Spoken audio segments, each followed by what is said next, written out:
Good morning students. मैं प्रियंका आप लोगों का बहुत बहुत स्वागत करती हूँ आपके अपने यूट्यूब चैनल पे दैट इज़ कंप्यूटर वाली मैम।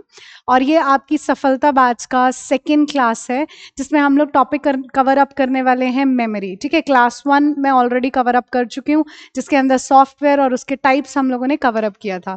अब सेकेंड क्लास है इस बैच का और ये टॉपिक भी कौन कौन से स्टूडेंट्स कवर अप कर सकते हैं वो बात ज़रा आप लोग सुनेंगे। प्लस मैं आप लोगों को ये बता दूं कि ये वाला बैच की जो हमने सीरीज शुरू की है दैट इज सफलता बैच, और HSSC CET के लिए मैंने कमिट किया है आप लोगों के साथ, और ये मेरी कमिटमेंट है आप लोगों को कि मैं ये बैच यूट्यूब पे फ्री ऑफ कॉस्ट आप लोगों को कवर अप करवाऊंगी और हम 0 लेवल से लेकर बिल्कुल एडवांस लेवल तक चलेंगे। ठीक है, चलिए शुरू करते हैं। और आज का टॉपिक रहने वाला है कंप्यूटर मेमोरी। ठीक है, चलिए बात करते हैं ज़रा इस टॉपिक पर, कंप्यूटर मेमोरी। हाँ, ये बताना तो मैं भूल ही गई आप लोगों को कि कौन कौन से स्टूडेंट्स इस टॉपिक को कवर करेंगे, तो ध्यान से सुनेंगे। HSSC CET वाले डेफिनेटली कवर करेंगे।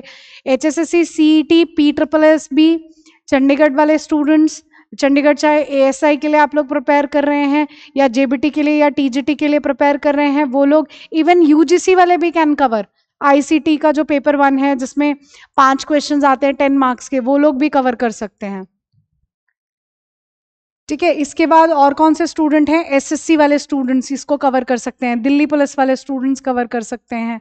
ओके, तो ये NTPC RRB वाले, बैंकिंग वाले स्टूडेंट्स, ये टॉपिक सभी कवर कर सकते हैं जहां पर कंप्यूटर आता है।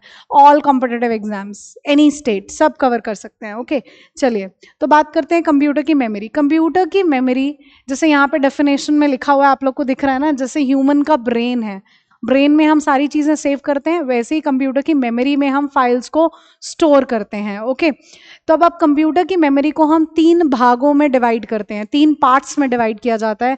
एक है प्राइमरी मेमोरी, दूसरी है सेकेंडरी मेमोरी और तीसरी है कैशे। 3 पार्ट्स में हम कंप्यूटर की मेमोरी को डिवाइड करते हैं, प्राइमरी मेमोरी, सेकेंडरी मेमोरी और कैशे। अब पहला क्वेश्चन यहाँ से क्या बन रहा है वो समझते हैं कि इनके अदर नेम क्या है, दूसरा नाम क्या है। तो कंप्यूटर को 3 पार्ट्स में डिवाइड किया, प्राइमरी मेमोरी जिसको हम कहते हैं मेन मेमोरी यानी मुख्य मेमोरी, और इंटरनल मेमोरी। ओके, उसके बाद सेकेंडरी मेमोरी जिसको हम कहते हैं एक्सटर्नल मेमोरी या ऑक्सिलरी मेमोरी। ये नाम नोट डाउन कर लेंगे, this is important. Secondary memory का दूसरा नाम क्या है, ये क्वेश्चन है, काफी आसान है लेकिन तब भी क्वेश्चन है, जिसका आंसर ऑक्सिलरी मेमोरी था, पता भी होगा आप लोगों को। ठीक है, तो प्राइमरी मेमोरी कौन सी मेमोरी हो जाती है? प्राइमरी मेमोरी हो जाती है आपकी मुख्य मेमोरी, ये है मुख्य मेमोरी। और सेकेंडरी मेमोरी कौन सी है? एक्सटर्नल मेमोरी यानी बाहरी मेमोरी, जिसको आप बाहर से जोड़ते हो, वो एक्सटर्नल मेमोरी है। प्लस प्राइमरी मेमोरी की अगर हम एग्जाम्पल की बात करें तो रैम और रोम, ये एग्जाम्पल है प्राइमरी मेमोरी का। इसके अलावा और कुछ नहीं, प्राइमरी मेमोरी में सिर्फ रैम और रोम आता है, इसके अलावा तीसरा कुछ नहीं आने वाला। ओके, तो प्राइमरी मेमोरी आपकी मेन मेमोरी है यानी इंटरनल मेमोरी, जिसका एग्जाम्पल है रैम रोम, जिसको हम मुख्य मेमोरी कहते हैं।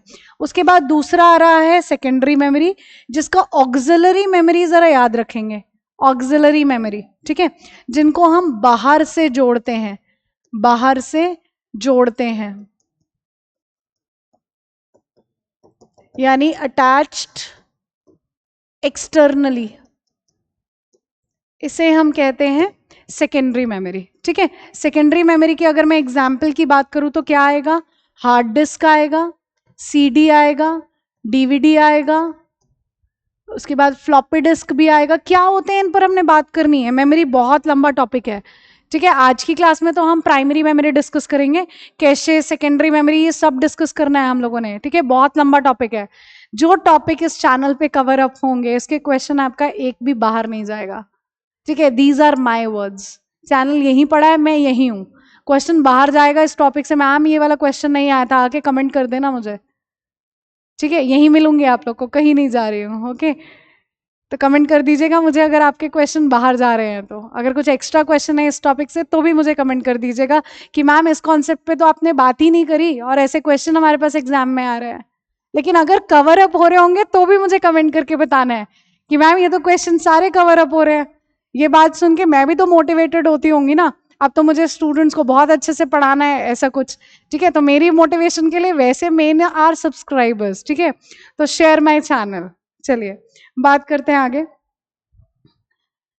तो hard disk, CD, DVD, floppy disk, उसके बाद एसएसडी क्या होता है बात करेंगे। अभी घबराने की जरूरत नहीं है। मैम एसएसडी लिख दिया फुल फॉर्म क्या है, एफडी लिख दिया फुल फॉर्म क्या है, नाम बोल रही हूँ बहुत है। फ्लॉपी डिस्क, एसएसडी, उसके बाद पेन ड्राइव, ये सब एग्जाम्पल हो जाते हैं। एसडी कार्ड यानी मेमोरी कार्ड, ये सब एग्जाम्पल हो जाते हैं आपके सेकेंडरी मेमोरी के, यानी एक्सटर्नल मेमोरी यानी ऑक्सिलरी मेमोरी के। ठीक है, कैशे पर बात करेंगे, बाद में बात करेंगे, फिलहाल प्राइमरी और सेकेंडरी पर बात करते हैं। तो एग्जाम्पल मैंने आपको दे दिए, अब हम प्राइमरी मेमोरी और सेकेंडरी मेमोरी पे डिफरेंस का बात करेंगे। ओके, एचएसएससी में इस बार भी क्वेश्चन आया हुआ था यहाँ से, तो पढ़ना तो जरूरी है ही है। देखो ये रहे एग्जाम्पल्स, फोटोज में कुछ ज़्यादा अच्छा दिखता है, थोड़ा अच्छा समझ में आता है, तो देख लो फोटोज ज़रा यहाँ। एग्जाम्पल ऑफ प्राइमरी मेमोरी में रैम ऐसा दिखता है और रोम कुछ ऐसा दिखता है, सीडी हो गया, डीवीडी हो गया, फ्लॉपी डिस्क पुराने टाइम पे यूज़ करते थे, अब तो ख़त्म ही हो गया, हार्ड डिस्क हो गया, एसएसडी हो गया, ये सब फोटोज़ में आपको दिख रहा है। जो मैंने आपको राइट डाउन किया अब ये सब फोटोज़ में है। ठीक है, तो ध्यान से देखिए ज़रा फोटोज़। चलिए आगे बात करते हैं। चलिए तो सबसे पहले हम बात करेंगे प्राइमरी मेमोरी और सेकेंडरी मेमोरी के डिफरेंस की। प्राइमरी मेमोरी और सेकेंडरी मेमोरी के डिफरेंस पर तो मेरा क्वेश्चन आप लोगों से है कि प्राइमरी या सेकेंडरी मेमोरी दोनों में से परमानेंट मेमोरी कौन सी है, बताएंगे जरा मुझे। प्राइमरी और सेकेंडरी मेमोरी में से परमानेंट मेमोरी कौन सी है, फटाफट से मुझे कमेंट करेंगे। और मुझे ऐसा नहीं है कि मैं ऐसा कहूँ कि तुम लोग को तो कंप्यूटर बिल्कुल नहीं आता, तुम लोग हमेशा गलत आंसर करोगे, ऐसा नहीं है। लेकिन आप लोगों के थोड़े से कॉन्सेप्ट क्लियर नहीं है, लेकिन हो जाएंगे, कोई बात नहीं है, हम सीख सकते हैं, वी आर ह्यूमंस। तो ह्यूमंस में ऐसा है, टेंडेंसी है कि हम लोग नई चीज़ें सीख सकते हैं, लेकिन आप लोग को इंटरेस्ट बनाना पड़ेगा, तब आप सीख पाओगे। अगर पहले से ही सोचोगे इट इज़ डिफिकल्ट तो it will be difficult. Okay, आराम से पढ़िए, आसानी से पढ़िए, कॉन्सेप्ट क्लियरेंस पे मैं बात कर ही रही हूँ। ओके, तो मेरा क्वेश्चन आप लोगों से ये है कि प्राइमरी और सेकेंडरी मेमोरी में से कौन सी मेमोरी इज परमानेंट, कौन सी मेमोरी परमानेंट है। तो ज़्यादा मैक्सिमम स्टूडेंट्स जहाँ गलती करते हैं, क्योंकि मेरे ऑफलाइन स्टूडेंट्स करते हैं गलती है, तो जब मैं ये क्वेश्चन पूछती हूँ सभी कह देते हैं मैम प्राइमरी मेमोरी जो है वो परमानेंट मेमोरी है, तो गलत है। हमें ऐसा लगता है कि प्राइमरी मेमोरी मुख्य मेमोरी है, मेन मेमोरी है, तो वो परमानेंट होनी चाहिए, लेकिन है नहीं है। क्यों नहीं है वो मैं बताऊंगी, लेकिन है नहीं। तो पहला पॉइंट लिखेंगे कि जो आपकी सेकेंडरी मेमोरी है वो परमानेंट है, और जो प्राइमरी मेमोरी है दैट इज टेम्पररी। ठीक है, पहला पॉइंट तो ये लिख लीजिए। अब ये क्यों है वो समझते हैं। एक छोटा सा कॉन्सेप्ट समझाऊंगी जिसपे पूरा मेमोरी टॉपिक बेस है। ओके, तो उस कॉन्सेप्ट को ध्यान से अच्छे से समझेंगे। एनी क्वेश्चन, कोई क्वेश्चन आ जाए कवर हो जाएगा। ये आपका सीपीयू है, ये आपकी रैम है, रैम यानी प्राइमरी मेमोरी है, ये आपकी सेकेंडरी मेमोरी है, सेकेंडरी मेमोरी यानी हार्ड डिस्क है। ठीक है, हार्ड डिस्क यानी सेकेंडरी मेमोरी है। तो मैंने आपको क्या बताया, ये मेरा सीपीयू, ये रैम यानी प्राइमरी मेमोरी है, ये हार्ड डिस्क यानी सेकेंडरी मेमोरी है। ठीक है, तो हर एक फाइल को सीपीयू चाहिए, हर एक फाइल को सीपीयू चाहिए। फाइल को ओपन होना है, क्लोज होना है, कुछ भी होना है, उनको सीपीयू चाहिए चाहिए। लेकिन सीपीयू तक पहुंचने का प्रोसीजर क्या है, कैसे पहुंच सकते हो तुम लोग सीपीयू तक। आपको सबसे पहले रैम में लोड होना पड़ेगा, यानी आपको सबसे पहले प्राइमरी मेमोरी में लोड होना पड़ेगा, उसके बाद आप सीपीयू तक पहुंच सकते हो। प्रोसीजर ये है। ठीक है, प्रोसीजर क्या है कि इनको डायरेक्ट सीपीयू नहीं मिलता। सीपीयू हमारे यहाँ का राजा है, जब राजा है तो उससे आसानी से थोड़ी मिला जा सकता है। ठीक है, तो जो सेकेंडरी मेमोरी यानी हार्ड डिस्क नाम की जो प्रजा थी वो डायरेक्टली मिल नहीं सकती राजा साहब सीपीयू से, तो उनको किसकी मदद लेनी पड़ती है, उनको रैम की मदद लेनी पड़ती है। ठीक है, तो रैम के अंदर वो पहले लोड होंगे, फिर उनको सीपीयू नाम का महाराजा मिलेगा। बात ऐसी है। तो ये जो मेमोरी है वो एक्ट करने लगी, मतलब वो ऐसे बिहेव कर रही है कि वो एक टेम्पररी स्पेस है जहां पर हर फाइल क्यों आती है, ताकि उनको सीपीयू मिल सके। इसीलिए प्राइमरी मेमोरी क्या हो जाती है, टेम्पररी। लेकिन कुछ ऐसी फाइल्स हैं, जैसे अगर मैं पीसी में काम कर रही हूँ, मैंने शट डाउन कर दिया पीसी, तो क्या सारी फाइल्स उड़ जाती हैं? जब मैं पीसी दोबारा ऑन करती हूँ फिर मैं फिर से लोड कर रही हूँ फाइल्स, फिर से काम कर रही हूँ, तो ऐसा नहीं होता है। कुछ फाइल्स हैं जो सिस्टम की फाइल्स है वो हमें परमानेंट मिलती है, जैसे रिसाइकल बीन है, इंटरनेट एक्सप्लोरर है, ये सब हमको ऑलरेडी परमानेंट मिलता है, कंट्रोल पैनल है, सब मिलता ही है ना। ये सब क्या है, सिस्टम की फाइल्स हैं। ओके, तो सिस्टम की फाइल्स कहाँ पड़ी होती हैं, वो हार्ड डिस्क में पड़ी होती हैं। ठीक है, तो इसीलिए वो क्या है, परमानेंट है, जो हमको परमानेंटली चाहिए। जिनको डिलीट कर दोगे तो काम थोड़ी चलेगा, तो वो कहाँ पड़ी होंगी, सेकेंडरी मेमोरी यानी हार्ड डिस्क में, इसीलिए वो परमानेंट है। अगली बात, वॉलेटाइल। क्वेश्चन था ना अभी एचएसएससी वाले स्टूडेंट्स, रैम और रोम को लेकर, वॉलेटाइल को लेकर क्वेश्चन था। ठीक है, तो वॉलेटाइल क्या होता है, बात को समझते हैं। वॉलेटाइल क्या है टर्म, जैसे मैंने कुछ भी काम किया और मैंने सेव नहीं किया, लाइट चली गई, तो सारा डाटा उड़ जाएगा ना, इरेज हो जाएगा, इस नेचर को वॉलेटाइल कहा जाता है। तो वॉलेटाइल की डेफिनेशन खुद में क्वेश्चन बनाती है। तो वॉलेटाइल की हम डेफिनेशन लिख लेंगे, हिंदी वाले स्टूडेंट्स लिखेंगे, बिजली के चले जाने पर डाटा का उड़ जाना, बिजली के चले जाने पर डाटा का उड़ जाना। ठीक है, ऑन इलेक्ट्रिसिटी ऑफ,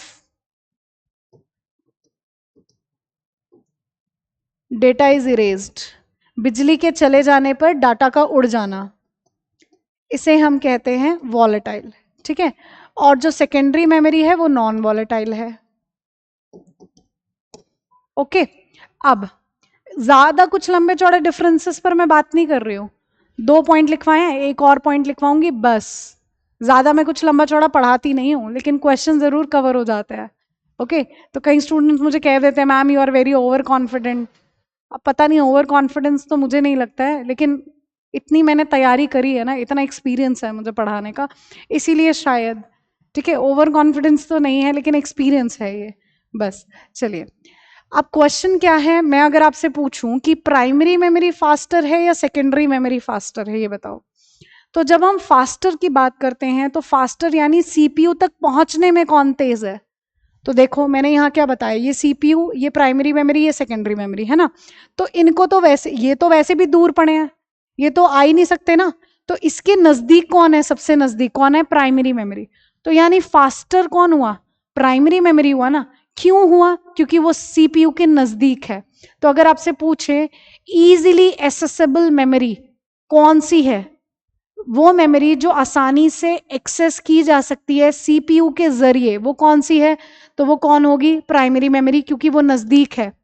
वैसे भी इन लोगों को तो मिल ही नहीं रहा सीपीयू, ये तो पहले यहां आते हैं उसके बाद यहां जाते हैं।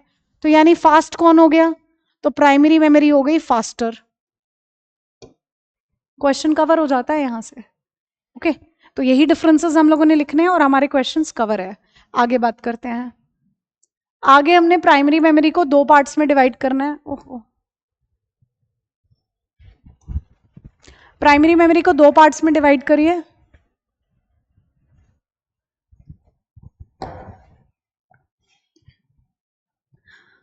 प्राइमरी मेमोरी 2 पार्ट्स में हो गया, एक रैम हो गया और एक रोम हो गया। ठीक है, ओके, इतना लंबा चौड़ा हमको लिखना नहीं था, ऐसे कुछ बड़ा कुछ लिखा हुआ है यहाँ पे। वैसे फिर भी मैं साइड हो जाती हूँ, अगर आप लोगों को यहाँ से क्लिक करना है तो आप कर सकते हैं। ओके, ये सेमीकंडक्टर मेमोरीज और ऑप्टिकल और मैग्नेटिक की बात मैं करूँगी। फिलहाल अगर आपको इसको क्लिक करना है या आप नोट डाउन करना चाहते हैं, स्क्रीनशॉट लेना चाहते हैं तो ले सकते हैं। ओके, चलिए आगे बात करते हैं फिर। अब मैंने प्राइमरी मेमोरी को 2 भागों में बांट दिया। ठीक है, प्राइमरी मेमोरी यानी मुख्य मेमोरी को 2 पार्ट्स में डिवाइड किया गया। वो कौन कौन से थे, एक था रैम और दूसरा था रोम। ठीक है, रैम और रोम। तो इस बार जरा क्वेश्चन आ गया एचएसएससी में, रैम, रोम का फुल फॉर्म आया या रैम का, आई थिंक हाँ रोम का फुल फॉर्म आया हुआ था। ओके, तो पहले मैं आपको डिफरेंसेस लिखा देती हूँ, फिर मैं एक आपसे क्वेश्चन पूछूंगी और उस पर मुझे ये डिफरेंसेस क्लियर हो जाएंगे। ओके, तो पहली बात फुल फॉर्म। तो फुल फॉर्म आप सभी को पता है और फटाफट से आंसर आ भी गए होंगे। रैम का full form is random access memory. Okay, random access memory. और रोम का फुल फॉर्म क्या है, रीड ओनली मेमोरी। रोम का फुल फॉर्म क्या है, रीड ओनली मेमोरी। ये हो गया रोम का फुल फॉर्म। ठीक है, सीधा एचएसएससी प्री का तो क्वेश्चन कवर हो गया हम लोगों का। ओके, आगे बात करते हैं। दूसरा क्वेश्चन भी यहीं से कवर हो जाता है, ठीक है। उसके बाद जो रैम है वो रीड और राइट बोथ है।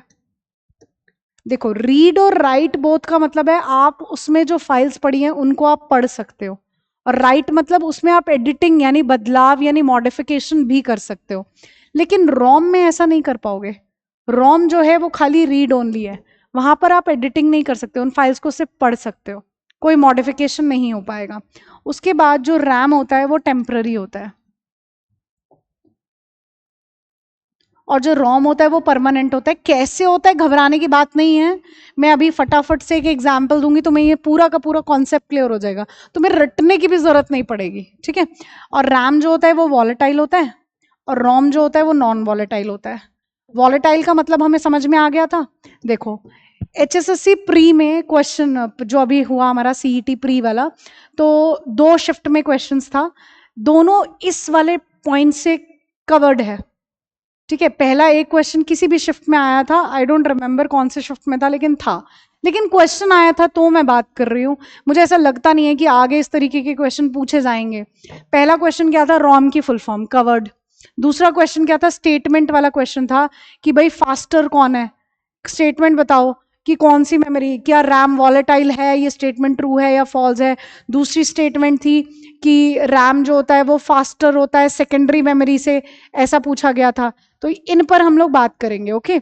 चलिए, तो वो ये वाले सारे क्वेश्चन अभी तक कवर हैं मेरी वीडियोस से, तो ऑफलाइन में तो मैं पढ़ाती हूँ ये चीज, तुम लोग तो अब मेरे साथ जुड़ रहे हो। चलिए, अब इनको समझते हैं। तो ये डिफरेंसेस आप लोग के नोट हो गए होंगे। अब मैं जरा आप लोग से एक क्वेश्चन पूछ लूं, या मैं शायद बीच में आ रही होंगी, कोई बात नहीं, नोट कर लेंगे, मैं साइड हो जाऊंगी, स्क्रीनशॉट ले लेंगे आप लोग इसका, कोई बात नहीं। अभी थोड़ा सा मैं आप लोगों से बातचीत कर लूँ जरा, फिर बात करते हैं, ठीक है। नोट डाउन के लिए यहीं लिखा हुआ है, पंजाबियों में हम लोगों में कहते हैं जी, ऐसे ही हम किताबें काली करते रहते हैं, ऐसे कहते हैं हम लोग, ठीक है। लेकिन हम लोग थोड़ा सा कॉन्सेप्ट पे बात कर लेते हैं। चलो, अब क्या बात करनी है हमने, तो मुझे आप लोगों ने एग्जाम्पल बताना है कुछ ऐसी फाइल्स के या एप्लीकेशंस के या सॉफ्टवेयर के जो परमानेंट है, जिनको अगर आप अपने पीसी में से डिलीट कर दो ना तो आपका काम नहीं चलने वाला, और उन फाइल्स को आप सिर्फ रीड कर सकते हो, उनमें आप किसी भी तरीके का कोई मॉडिफिकेशन कोई एडिटिंग नहीं कर सकते। और अगर आप उसमें कुछ काम कर रहे थे और बिजली चली जाए तो वो डाटा इरेज नहीं होने वाला, वो आपको ऐसा ही मिलेगा। बताओ जरा फटाफट से, सोचो, तुम्हारे सामने ही चीजें हैं, बहुत आसान है। जो हम रेगुलर काम करते हैं ना, उन्हीं पर बेस मेरे एग्जाम्पल है, तभी कंप्यूटर पढ़ना आसान हो जाता है, नहीं तो तुम लोग के लिए तो बहुत बड़ी चीज चल रहा था कंप्यूटर, ओके। चलिए, मैं बता देती हूँ। हम एक छोटा सा एग्जाम्पल लेकर चलते हैं, अगर आप लोग के पास एग्जाम्पल हैं तो आप लोग कमेंट करिएगा, ओके। तो एग्जाम्पल हम लेके चलते हैं रिसाइकिल बीन, यानी रिसाइकिल बीन, माई कंप्यूटर यानी दिस कंप्यूटर, कंट्रोल पैनल, ठीक है, ये सब एग्जाम्पल हो सकते हैं।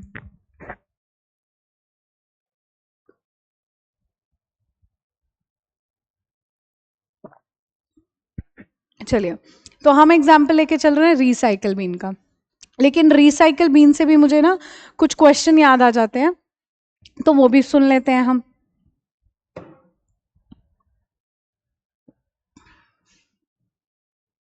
रिसाइकिल बीन का इस्तेमाल किस लिए करते हो ये बताओ।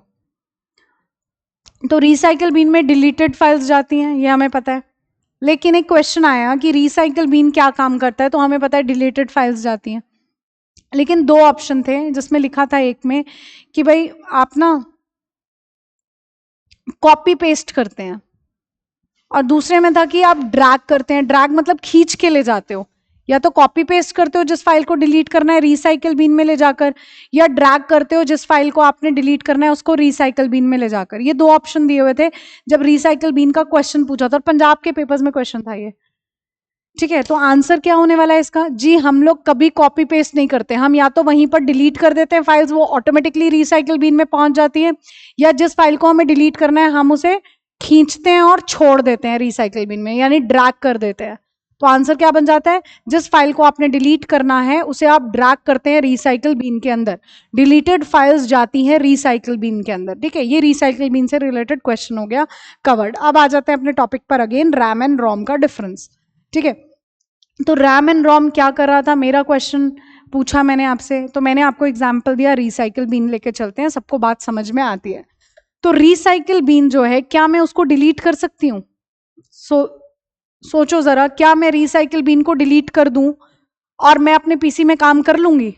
नहीं भाई, अगर तुम रिसाइकिल बीन को डिलीट कर दोगे तो डिलीटेड फाइल्स जाएंगी कहाँ? तो रिसाइकिल बीन तो हो गया परमानेंट, हो गया ना रिसाइकिल बीन। रिसाइकिल बीन को तुम लोग डिलीट नहीं कर सकते, तो रिसाइकिल बीन हो गया जी परमानेंट। ठीक है, अब मैं रिसाइकिल बीन पे कुछ काम कर रही थी और लाइट चली गई, मैंने सेव तो किया नहीं उसको, तो जब दोबारा लाइट आई, मैंने दोबारा उसको ऑन किया, तो क्या मुझे वो वैसा ही मिलेगा या उड़ जाएगा सारा का सारा कुछ? तो जी मुझे वो वैसा ही मिलेगा, कुछ नहीं उड़ेगा, यानी वो नॉन वॉलेटाइल हो गया। ठीक है, अब रिसाइकिल बिन जैसा भी कुछ काम कर रहा है, यानी रिसाइकिल बिन के अंदर डिलीटेड फाइल्स जाती है, उसके पीछे वही प्रोग्रामिंग है, वही सोर्स कोड है। सोर्स कोड के बारे में मैं आपको ऑलरेडी बता चुकी हूँ, तो ये चीजें आप लोग याद रखेंगे, भूलना नहीं है। ओके, तो जो रिसाइकिल बिन जैसे भी कुछ काम कर रहा है, उसके पीछे कोई प्रोग्रामिंग है ना। तुम लोग रिसाइकिल बिन को अगर बोलो कि भाई आज से तुमने डिलीटेड फाइल्स नहीं रखनी है, तुम्हें व्हाट्सएप वाला काम करना है, वो करेगा? नहीं करेगा, क्योंकि उसके पीछे प्रोग्रामर ने प्रोग्रामिंग की है कि उसके अंदर सिर्फ और सिर्फ डिलीटेड फाइल्स ही जाएंगी। क्या आप उसको बदल सकते हो? नहीं बदल सकते। तो यानी वो क्या हो गया? रीड ओनली हो गया। ठीक है, तो मुझे इस बात से समझ में आया कि रोम के अंदर कौन सी फाइल्स हैं? सिस्टम की फाइल्स हैं। ठीक है, जिनको ना तो हम डिलीट कर सकते हैं, जो परमानेंट है, और अगर हम उनमें कुछ भी एडिटिंग कर रहे हैं या कुछ भी काम कर रहे हैं और लाइट चली जाती है, तो वो ऐसे ही मिलेंगे, तो वो नॉन वॉलेटाइल है और उनके सोर्स कोड को हम बदल नहीं सकते, मॉडिफाई नहीं कर सकते। अब आते हैं रैम पर। अब मैं एक यूजर हूं, नॉर्मल यूजर, ठीक है, तो मेरे पास कुछ फाइल्स थी मेरे पीसी में, अब वो मेरे काम की नहीं है, तो मैंने उनको डिलीट कर दिया, तो मेरे पीसी को कोई फर्क पड़ा? कोई फर्क नहीं पड़ा, वो तो एज इट इज काम करता रहेगा ना। तो मतलब क्या था, वो फाइल्स क्या थी? टेम्पररी थी। अगर मैं उनको डिलीट भी कर देती हूं तो कोई फर्क नहीं पड़ रहा है, सिर्फ मेमोरी खाली हो जाएगी और हम नई फाइल और सेव कर लेंगे वहां पर, ज्यादा कुछ फर्क नहीं पड़ा। अब उस फाइल में मैंने कुछ एडिटिंग करी और लाइट चली गई, सेव करना मैं भूल गई थी, तो वो चीज जो एडिटिंग मैंने करी वो मुझे वापस थोड़ी मिलेगी, वो तो उड़ गई थी। उस नेचर को ही तो हम वॉलेटाइल कहते हैं ना, तो यानी वो वॉलेटाइल हुआ। अब उस फाइल में अगर मैं कुछ एडिटिंग करना चाहती हूं तो मैं कर सकती हूँ, तो यानी वो रीड और राइट दोनों हो गया। तो मुझे इस बात से समझ में आया कि रैम में कौन पड़ा है? यूजर की फाइल पड़ी है रैम के अंदर। ठीक है, अगर मुझे ये 2 पॉइंट याद हैं तो मुझे ये डिफरेंसेस याद हैं। अगर आपके पास क्वेश्चन ऐसा भी पूछते हैं, लीजिए आप स्क्रीनशॉट ले लो, नोट कर लो, तब तक मैं क्वेश्चन पूछ लेती हूँ आप लोगों से कि प्राइमरी मेमोरी का वो कौन सा पार्ट है जो परमानेंट है। इस तरीके के क्वेश्चन बने हुए हैं एग्जाम्स में, प्राइमरी मेमोरी का कौन सा पार्ट है जो परमानेंट है? तो प्राइमरी मेमोरी के पार्ट रैम और रोम ही तो है, तो परमानेंट कौन है? रोम है। प्राइमरी मेमोरी का कौन सा पार्ट है जो वॉलेटाइल है, टाइप है, ऐसा पूछ लिया गया, तो वॉलेटाइल कौन है? रैम है, सीधा आंसर। ओके, अब एक बात और समझते हैं, रैम और रोम को सेमीकंडक्टर मेमोरीज कहा जाता है, ये भी बात याद रखेंगे। आपके पास क्वेश्चन आ गया कि इनमें से कौन सी सेमीकंडक्टर मेमोरी परमानेंट है, तो हमें पता ही नहीं है कि रैम और रोम को ही कहा जाता है सेमीकंडक्टर मेमोरी, तो आंसर क्या टिक करेंगे? तो रैम और रोम को हम क्या कहते हैं? सेमीकंडक्टर मेमोरी कहते हैं। ठीक है, रैम और रोम क्या है? सेमीकंडक्टर मेमोरी है। ओके, चलिए आगे बात करते हैं, ये सब हमारा नोट डाउन हो चुका होगा, आगे बात करते हैं।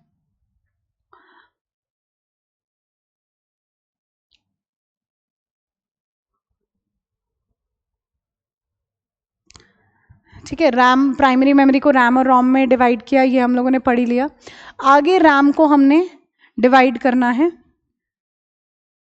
रैम 2 पार्ट्स में डिवाइड होता है, एक होता है एस रैम और एक होता है डी रैम। ठीक है, पहला क्वेश्चन इनकी फुल फॉर्म देखो, मैंने कुछ चेंज नहीं किया है, कुछ भी बदलाव मैंने अपने टॉपिक्स में नहीं करा है। ठीक है, मैं सालों से यही पढ़ाते आ रही हूँ, चाहे आप मेरे कई स्टूडेंट्स यहाँ जुड़े हैं जो बहुत पुराने स्टूडेंट्स भी हैं, क्योंकि एक स्टूडेंट है, उसका कमेंट आया था, मैम मैंने आपसे 5 साल पहले पढ़ा था। ठीक है, सिलेक्टेड भी है वो स्टूडेंट, शायद उसने अगर नोट्स बनाए होंगे ना तो उसको यही नोट्स मिलेंगे, और मैं सेम वही बात कह रही हूँ कि उसके बाद 5 साल पहले अगर पढ़ा था तो उसके बाद में ही पेपर हुआ था, आई डोंट रिमेंबर कौन सा एग्जाम था, और मैंने सिर्फ इन दोनों के डिफरेंसेस में एक पॉइंट लिखवाया था, और दैट वाज योर क्वेश्चन। तो मैं ज़्यादा कुछ लिखवाती नहीं हूँ, लेकिन वही क्वेश्चंस बनते हैं, तो इसलिए ध्यान रखिए, जितना मैं यहाँ बात कर रही हूँ वो सब आप लोगों को नोट डाउन करना है, वो कहीं ना कहीं पूछे गए क्वेश्चन है। एनी स्टेट हो सकता है वो, ठीक है। इसीलिए दीज थिंग्स आर इंपॉर्टेंट। आपसे कोई नहीं पूछ रहा कौन सी मेमोरी सस्ती है कौन सी महंगी है, मैंने बात भी नहीं की है, ठीक है। नहीं तो डिफरेंसेस बताने के लिए तो मैं लंबा चौड़ा लिख दूं। मैंने आपको यहाँ पे दिखाया ना, देखो ये कितना सुंदर सुंदर लिखा हुआ है, मुझे कोई जरूरत नहीं है लिखने की, मैं स्टिल लिख रही हूं। ये मुझे आपको नहीं पढ़ाना है, ठीक है, मुझे ये नहीं पढ़ाना है। नहीं तो मैं ऐसे अंडरलाइन करूँ, अच्छा मैं इसके बारे में बात कर रही हूँ इसका मतलब ये है, ये काम मुझे नहीं करना है। मेरा पढ़ाने का तरीका इज डिफरेंट, मेरा काम है कॉन्सेप्ट क्लियरेंस, इसी पर मैं बात कर रही हूँ, ताकि दोबारा आपको बुक खोलने की जरूरत ना पड़े। इसीलिए मैं कह रही हूँ किसी बुक की जरूरत नहीं है अगर आप मुझसे पढ़ रहे हैं तो, ठीक है। चलिए तो बात करते हैं। एस रैम का पहला question full form, S RAM यानी static random access memory. Okay, static का मतलब क्या होता है, जो स्टेबल रहेगा, जो बदलेगा नहीं, वो हो गया स्टैटिक। जो नाम है वही काम है, ठीक है। डायनामिक, डी रैम यानी dynamic random access memory, D RAM is dynamic random access memory. Okay, अब जब स्टैटिक है तो वो बदलेगा नहीं, और डी रैम जो है डायनामिक है तो बदलेगा ना। तो यही डिफरेंस, यही क्वेश्चन कि कौन से टाइप का रैम है जिसे हमें बार बार रिफ्रेश करने की जरूरत पड़ती है। तो रिफ्रेश करोगे तो चीजें बदलेंगी ना, तो वो कौन हो जाएगा, डी रैम, क्योंकि वो डायनामिक है। यही आपका क्वेश्चन था, एचएसएससी ने पूछा, आई डोंट रिमेंबर कौन सा पेपर है, लेकिन मुझे क्वेश्चन ये जरूर याद है। तो इसे बार बार रिफ्रेश करने की जरूरत पड़ती है, need to be refreshed again and again.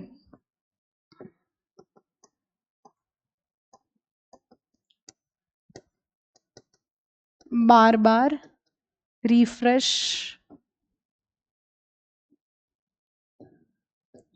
करना पड़ता है। ओके, अब इनके एग्जाम्पल मैं आपको दे रही हूं, वो हमें नोट डाउन करने की जरूरत नहीं है ना, वो क्वेश्चन बनते हैं, सिर्फ समझना है। देखो डी रैम में क्या है, बार बार रिफ्रेश कर रहे हैं, जैसे हम लोग अपना पीसी ऑन करते हैं F5 प्रेस करते हैं ना, तो स्क्रीन को हम रिफ्रेश कर रहे हैं, वो किसका एग्जाम्पल हो गया, डी रैम का। एस रैम में जैसे हमारे पास प्रिंटर है, प्रिंटर के पास खुद की मेमोरी है, तो मैंने प्रिंट की कमांड दी और क्या हुआ, लाइट चली गई। तो प्रिंट की कमांड अभी है तो प्रिंट आउट निकलेगा ना जब लाइट आएगी, तो क्योंकि कमांड थी, तो कमांड थी तो स्टेबल हो गई वो चीज, तो लाइट आ जाएगी तो दोबारा से वो प्रिंट आउट निकालना शुरू कर देगा। तो वो किसका एग्जाम्पल हो गया, एस रैम का। एक पॉइंट और नोट कर लेंगे, बाकी जब हम कैशे पढ़ेंगे तो वहां पर एक्सप्लेनेशन मैं आपको दे दूंगी। एस रैम जो होता है वो फास्ट होता है। फास्ट क्यों होता है, क्योंकि कैशे मेमोरी आपकी फास्टेस्ट मेमोरी है ना, इसमें भी थोड़ा सा कॉन्फ्लिक्ट है, बात करेंगे। फिलहाल कैशे मेमोरी आपकी फास्टेस्ट मेमोरी है, तो वो बनी होती है एस रैम से, ये पॉइंट नोट कर लेंगे। कैशे मेमोरी जो है वो एस रैम से बनी है, इसीलिए एस रैम और डी रैम में फास्टर कौन है, तो एस रैम है। ये बात जरा याद रखेंगे हम लोग, ठीक है। इसके बाद इसके बाद एक पेपर में क्वेश्चन, मेल कांस्टेबल का एचएसएससी का पेपर हुआ था ना, उसमें क्वेश्चन आया था, उस पर बात कर लेते हैं जरा हम लोग। एक फुल फॉर्म पूछी गई थी, फुल फॉर्म था एसडी रैम का फुल फॉर्म आपको बताना है, एसडी रैम। पता है तो कमेंट कर दो, नहीं तो मैंने तो बताना ही है भाई, इधर ही लिख देती हूँ मैं आपको, रुको।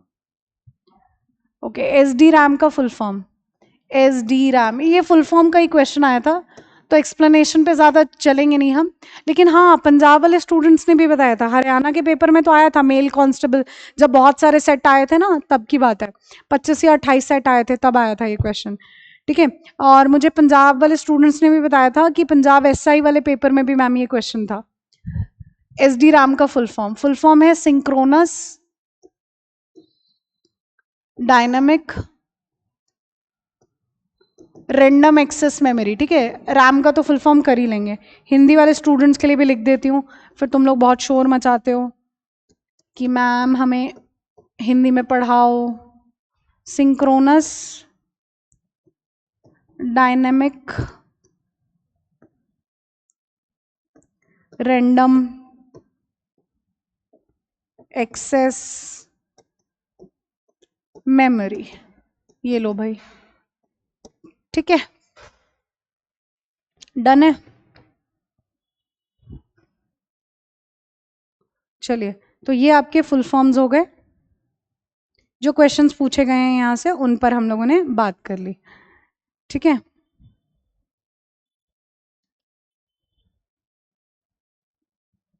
आगे बात करते हैं, चलो। ओके, ये लिखा हुआ है बहुत कुछ, तुम लोग को यहाँ से स्क्रीनशॉट लेना है तो ले सकते हैं, ये लीजिए, मैं साइड हो जाती हूँ। इसमें एक पॉइंट और लिखा हुआ है कि एस रैम जो होता है वो ज़्यादा एक्सपेंसिव होता है डी रैम से। क्वेश्चन बनता नहीं है कोई, आपको अगर ये चाहिए तो स्क्रीनशॉट ले लीजिए, फिर हम बात कर लेते हैं। कई स्टूडेंट्स को थोड़ा सा सेटिस्फेक्शन नहीं होता है इसलिए। ओके, नो इश्यूज़, हम हर तरीके से बात करने को तैयार हैं, कोई दिक्कत नहीं है। आगे बात करते हैं, ठीक है। चलिए आगे, रोम को 3 पार्ट्स में डिवाइड किया जाता है।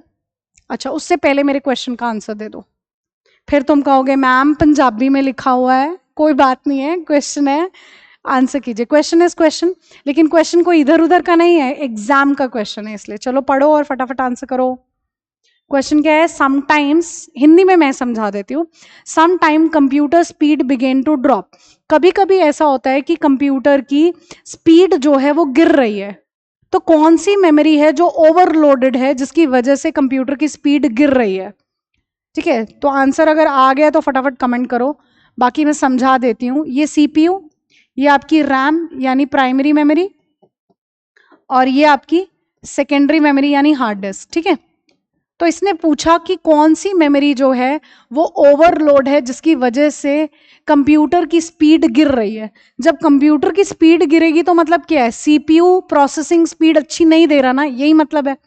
तो सीपीयू की अगर स्पीड गिर रही है तो मतलब सीपीयू तक पहुंचने के लिए कौन सी, किसी फाइल को सीपीयू तक पहुंचना है तो कहाँ लोड होता है? यहाँ लोड होता है ना, तब सीपीयू तक पहुंचता है, सीधी सी बात ये।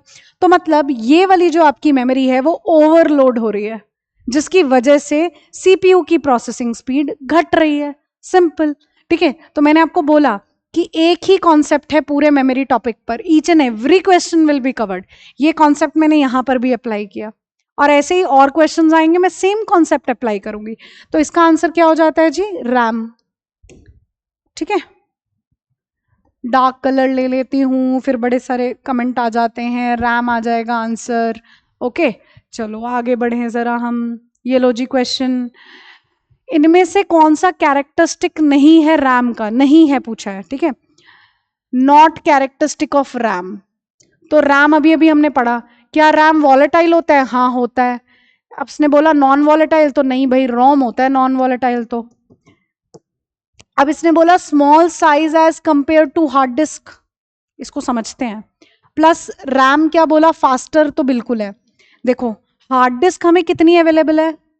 हार्ड डिस्क आज हमें 1 TB भी अवेलेबल है, ठीक है। मेरे लैपटॉप की जो कॉन्फ़िगरेशन है उसमें 1 TB हार्ड डिस्क है, ओके। रैम कितनी है? 16 GB तक होगी रैम, 16 GB। तो जीबी बड़ा या टीबी बड़ा? तो जब हम नॉर्मल जो हम लोग कंप्यूटर्स यूज करते हैं ना, तो उसमें 16 GB तक इज सफिशिएंट। जब हम 64 GB की बात कर लेते हैं, 128 GB की बात कर लेते हैं, वो तो बहुत एक्सट्रीम लेवल पे हो जाती है। सुपर कंप्यूटर्स में बात करेंगे उतनी हम लोग, नॉर्मल कंप्यूटर्स में 16 GB are sufficient. 8 GB, 6 GB, 4 GB, 2 GB में तो मर रहा होता है कंप्यूटर, बिल्कुल नहीं चल रहा होता है, ठीक है। चलो आगे बात करते हैं। तो ये भी ट्रू हो जाता है, ओनली नॉन वॉलेटाइल वाला फॉल्स हो जाता है, ओके। चलो आगे बात करते हैं। ये लो, ये तुम्हारा HSSC का इस बार का क्वेश्चन है, अब तो तुम फटाफट आंसर कर दोगे। अब क्या दे रखा है कि रैंडम एक्सेस मेमोरी जो है वो वॉलेटाइल है, ठीक है। आगे as long as the power is supplied to the computer it retains the data in it. Hindi में भी पढ़ देती हूँ, हिंदी वाले बच्चों का बड़ा दिक्कत रहता है मैम हिंदी में। चलो क्वेश्चन क्या है? रैंडम एक्सेस मेमोरी अस्थिर है, जब तक कंप्यूटर को बिजली की आपूर्ति की जाती है तब तक यह इसमें डाटा को बनाए रखता है। जब तक लाइट है तब तक डाटा रहेगा, लाइट गई तो उड़ गया, सेव नहीं किया है। लेकिन जैसे ही बिजली की आपूर्ति बंद हो जाती है, रैंडम एक्सेस मेमोरी की सभी विषय वस्तु मिट जाती है। तो वही ना, क्या वो वॉलेटाइल है? जी हाँ है, तो ट्रू हो गई स्टेटमेंट। दूसरा, random access memory is usually referred to as main memory. जो रैंडम एक्सेस मेमोरी है उसको मेन मेमोरी कहते हैं, अभी तो हमने पढ़ा रैम और रोम जो होता है मेन मेमोरी में, और वो फास्टर है, पढ़ा हमने फास्टर है। वही बात ये सीपीयू, ये हमारा रैम और ये हार्ड डिस्क, तो ये नजदीक है ना सीपीयू के, तो रैम ही फास्टर होगा, ये बात भी हमने पढ़ा, तो ये ट्रू हो गया। तो दोनों स्टेटमेंट ट्रू है ना। यहाँ पे भी देख लो, रैंडम एक्सेस मेमोरी को आमतौर पर मुख्य मेमोरी कहते हैं, तो कहते हैं, और किया जाता है ये द्वितीयक मेमोरी या स्टोरेज डिवाइसेस की तुलना तेज है, तो है, सेकेंडरी मेमोरी से तेज है, तो है भाई। ये लो जी क्वेश्चन कवर। तो भाई मेरी एक क्लास से क्वेश्चन कवर हो रहे हैं तुम लोगों के, ये देख लो। चलो भाई आगे चलें। आगे क्या है, अच्छा रोम। रोम को हम 3 भागों में बांट रहे हैं। रोम को 3 पार्ट्स में डिवाइड करते हैं, एक है पी रोम, उसके बाद है ईपी रोम, और तीसरा है डबल ई प्रोम। सबसे पहला क्वेश्चन आता है इनकी फुल फॉर्म, ठीक है, वो मैं लिखवा देती हूँ, पहले इनको समझ लेते हैं। अभी तक जब हम रोम की बात कर रहे थे तो मैंने कहा जी रोम तो रीड ओनली मेमोरी होता है, वहां पर आप एडिटिंग नहीं कर सकते, लेकिन एडिटिंग यहाँ कर पाओगे, लेकिन वो एडिटिंग करने वाले हम नहीं है, हम मतलब नॉर्मल यूजर्स नहीं है। वो एडिटिंग करने वाले कौन है, डेवलपर्स हैं, प्रोग्रामर्स हैं।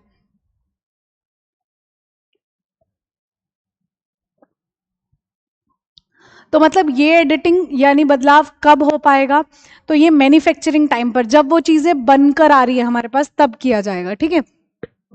तो देखो कैसे है, पी रोम का फुल फॉर्म क्या है, मैं लिखवा दूंगी, अभी समझ लेते हैं। प्रोग्रामेबल रीड ओनली मेमोरी, यानी इसे सिर्फ एक बार प्रोग्राम किया जाता है, यही इसका क्वेश्चन है, सिर्फ एक बार प्रोग्राम किया जाता है, ठीक है। इंग्लिश वाले लिखेंगे ओनली वंस प्रोग्राम्ड, और करने वाले कौन होते हैं, प्रोग्रामर्स, थ्रू प्रोग्रामर्स, हम नहीं है। मतलब जो एक बार प्रोग्राम होके मिलेगा वो वैसा ही रहेगा, उसके बाद वो खत्म है, कुछ नहीं होगा उसमें, ओके। इसके बाद है ईपी रोम। ईपी रोम का फुल फॉर्म क्या है, इरेजेबल और प्रोग्रामेबल, यानी आप इसको इरेज कर सकते हो। जैसे पेन ड्राइव है, पेन ड्राइव एग्जाम्पल नहीं है समझने के लिए, पेन ड्राइव में 10 फाइल है, आपने उड़ा दी, इरेज कर दी, अब 5 नई फाइल है और उसमें लोड कर दी, ठीक है, यानी उसमें रीप्रोग्राम कर दी, दोबारा लोड कर दी, तो वही काम है, इरेजेबल प्रोग्रामेबल, यानी इसको इरेज किया जा सकता है, कैन बी इरेज्ड, इरेज कर सकते हैं और दोबारा से इसमें फाइल भी लोड कर सकते हैं, रीप्रोग्राम हो सकता है। लेकिन ये दोनों काम करने के लिए आपको किसकी जरूरत पड़ेगी, अल्ट्रा वायलेट रेज की जरूरत पड़ेगी, और अल्ट्रा वायलेट रेज हम घरों में थोड़ी इस्तेमाल करते हैं, ये तो मैन्युफैक्चरिंग टाइम पर ही काम किया जाएगा, ठीक है। तो यहाँ पर फाइल को हम हटा सकते हैं और दोबारा नई फाइल्स वहां ला सकते हैं, लेकिन ये दोनों काम करने के लिए अल्ट्रा वायलेट रेज का इस्तेमाल होगा। डबल ई प्रोम यानी इलेक्ट्रिकली इरेजेबल प्रोग्रामेबल, यानी ये भी इरेज हो सकता है, ये भी इरेज हो सकती हैं, फाइल को हम हटा सकते हैं, नई फाइल उसमें लोड कर सकते हैं, यानी रीप्रोग्राम कर सकते हैं। लेकिन इन दोनों काम के लिए हम किसका इस्तेमाल करेंगे, यहाँ पर इलेक्ट्रिक फील्ड का, यानी इलेक्ट्रिसिटी मान लो उसका इस्तेमाल करेंगे, इलेक्ट्रिक फील्ड का इस्तेमाल करेंगे, ठीक है। ये डेफिनेशन है और यही क्वेश्चन है। थोड़ा और समझना है तो और समझ लेते हैं, इसका स्क्रीनशॉट ले लो, नोट कर रहे हो नोट कर लो, फिर आगे बात करते हैं, ठीक है। चलिए आगे बात करती हूँ मैं आप लोगों से।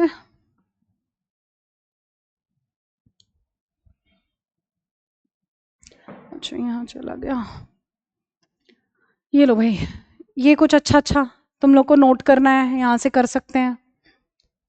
जैसे यहाँ पे काफी कुछ दे रखा है, 40 मिनट तक हम अल्ट्रा वायलेट रेज उस पर डालते हैं, उसके बाद वो इरेज हो जाता है, और इसमें नियरली 4 to 10 मिली सेकेंड्स में हम लोग इरेजिंग करते हैं। और हियर और क्या दे रखा है, EP ROM up to 10,000 times you can delete and reprogram. ऐसे रिक्वायर्ड नहीं है, जितना मैंने लिखवा दिया दैट इज सफिशिएंट। बाकी फुल फॉर्म्स आप यहाँ से, हाँ फुल फॉर्म तो मैंने लिखवाया नहीं, फुल फॉर्म यहाँ से नोट करिए। PROM is programmable read only memory, erasable programmable read only memory, और electrically erasable programmable read only memory. ये नोट करिए, यहाँ से फुल फॉर्म्स नोट करिए।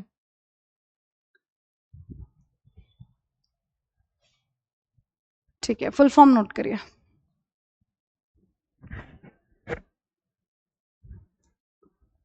चलिए, तो काफ़ी कुछ हम लोगों ने कवर कर लिया आज की क्लास में। आज की क्लास में मेमोरी का सिर्फ प्राइमरी मेमोरी हुआ है, कैशे और सेकेंडरी मेमोरी अभी भी रहता है। ओके, तो अभी तक हम लोगों ने 2 क्लासेस, सफलता बैच की 2 क्लासेस हम लोगों ने कवर अप किए। एक स्टूडेंट का कमेंट आया था कि मैम बैच का नेम चेंज कर दीजिए आप, ये वाला ना बड़ा सुना सुना सा नाम है। तो अगर आप लोग मुझे सजेस्ट करना चाहते हो तो बैच का नेम सजेस्ट कर देना। मैंने सफलता बैच रखा था, तो मुझे ऐसा लगा कि कोई ज़्यादा लंबी चौड़ी कहानी है नहीं है, बैच का जो मर्जी नाम रखो, तो इसीलिए।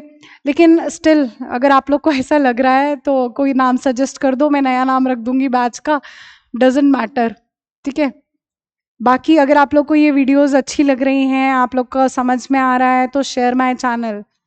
I need your support, because of you, आप लोगों की वजह से ही हम लोग होते हैं, ठीक है। टीचर्स भी स्टूडेंट्स की वजह से ही हैं, सिर्फ ऐसा नहीं है हम बहुत महान हैं, वो वाली बात नहीं है।